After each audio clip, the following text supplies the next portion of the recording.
Hey friends, welcome back. I am really glad that you're here. This has been a weird week. We're just gonna call it that and we're gonna leave it there. Thank you for helping me out yesterday and being so understanding because, I could have been sewing, but I was making jam, which I don't regret. I have no remorse, no shame. The jam is delicious. Well, the peach jam and the strawberry syrup is delicious. A day well spent. But in the comments, you guys gave so many good suggestions.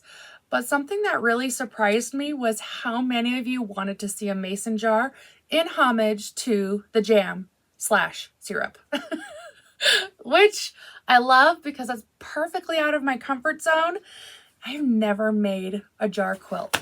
So here's what we're gonna make today. And this is gonna be a first for us. I've cut it, but I haven't made it yet. This is the mason jar quilt. This is by Ruby Star Society. I did find this pattern on Fat Quarter Shop. It is linked below in the description. Isn't that cute? But I had an epiphany this morning. Do you guys want to hear it? I love that I ask you if you want to hear it as if you get a choice. I'm going to tell you. I was thinking about a mason jar pattern before I printed this one out. I'm like, oh, wait, I actually think I have seen a pattern for a jam jar. That would be so cute. Where did I see that pattern? So here I am like reeling. Do you want to know where the jam jar pattern is? It's in Pineberry. Is that hilarious? So they even have a bonus little pattern in here so you can make this jam jar. I looked at my husband and I'm like, are they going to believe me that was an absolute coincidence? And I was like, I am just beating poor Pineberry into the ground. Yeah, but there's a cute jam. So I think we should make the jam jar now that we're diving headfirst into all this jar stuff. So we're committed. I just thought that was so funny. I'm like, they're going to think I did that on purpose. But you guys suggested the jars, which then made me think of the jam. Sometimes. Okay, I'm going to stop laughing at myself and let's make this pattern. Okay, we have the top of our jar, which is 4 inches by 1.5 inches. Sorry. Okay, shh, get out of your head, Kate. Then we have my favorite tiniest pieces.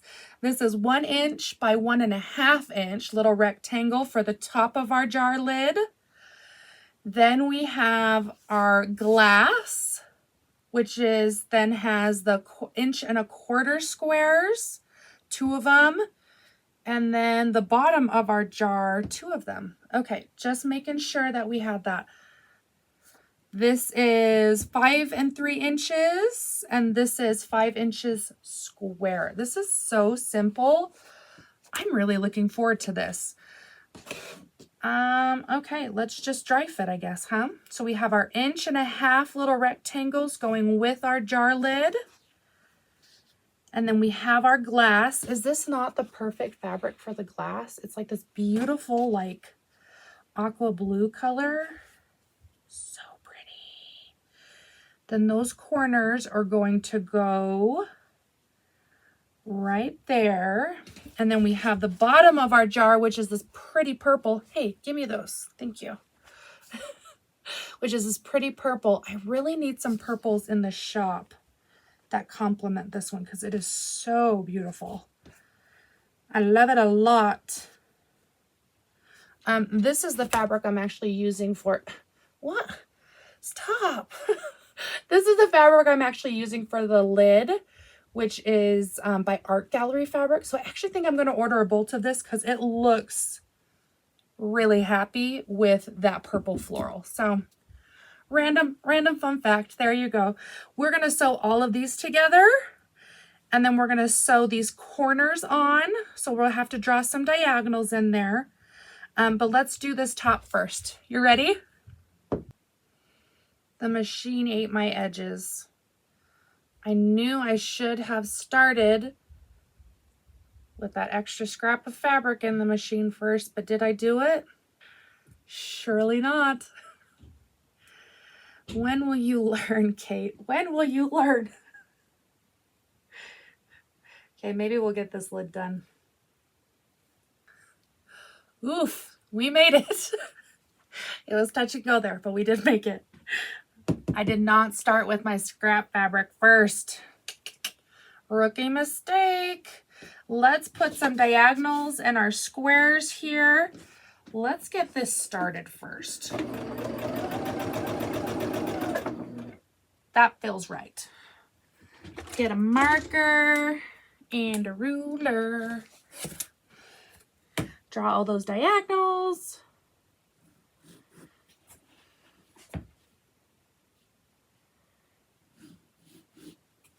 And I think we're just going to batch those two together because you're doing the same thing to both of them. You're just replacing the corners with this background. They're just in different spots.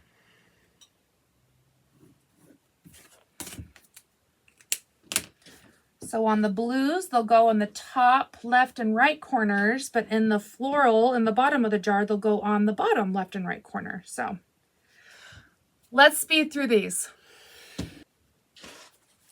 There we have those. We are going to trim that 1/4 inch seam allowance. Possibly, I might actually have to use my rotary cutter this time and not my scissors. Aw. Okay, we'll use the rotary cutter. We're gonna put our 1/4 inch measurement right on that seam and trim off that extra little triangle there. And then we're going to gently iron these up and over. So set that seam first, meaning put some heat on it and let that seam get warm. And then gently fold that corner up and over and then put your iron back down. Try not to stretch. I do feel like I say that a lot, but it is good advice. Every once in a while, I have good advice.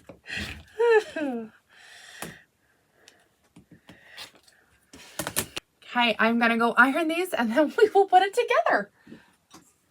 Be gentle with the iron. No one likes wonky corners, even though I make them all the dang time on accident.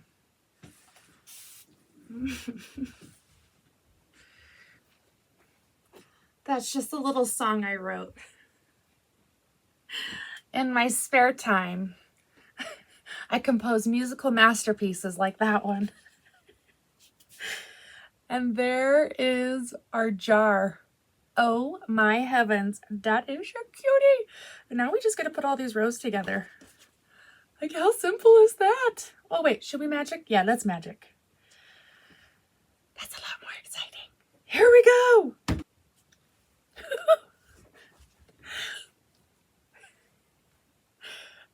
The cuteness on a scale of 1 to 10 is like 32.8. That was so simple and so stinking cute. Holy cow. I will say, whenever I try something for the first time, it is always my lumpiest. So this one's a little bit wonky, but I want to make more jars. How cute is that? Oh my heavens. So there's the cover again. So they'll have lots of space between them. Super cute. Super cute. You'll have to let me know if you're going to give this one a try. They are so quick and easy. I like them a lot. Okay, I think I'm probably going to be pulling fabric for more jars. So we will see you soon, friends. Bye.